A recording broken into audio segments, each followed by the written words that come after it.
غیر ضروری چیزیں۔ میرے دوستوں، غیر ضروری چیزیں سنبھال کر رکھنا دانش مندی یا نقصان؟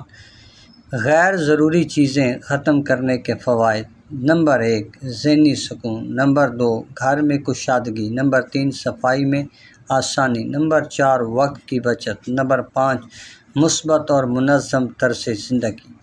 اور اس کے غیر ضروری چیزیں جمع رکھنے کے نقصانات: بے ترتیبی میں اضافہ، ذہنی دباؤ، وقت کا ضیاع، صفائی میں مشکل، ضروری چیزیں تلاش کرنے میں دقت۔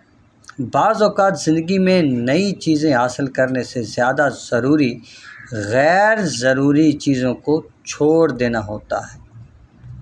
آخر میں ایک بار پھر سوال ہے، غیر ضروری چیزیں آپ کے نزدیک سنبھال کر رکھنا دانش مندی یا نقصان؟ کمنٹ میں اس کا ضرور اظہار فرمائیں۔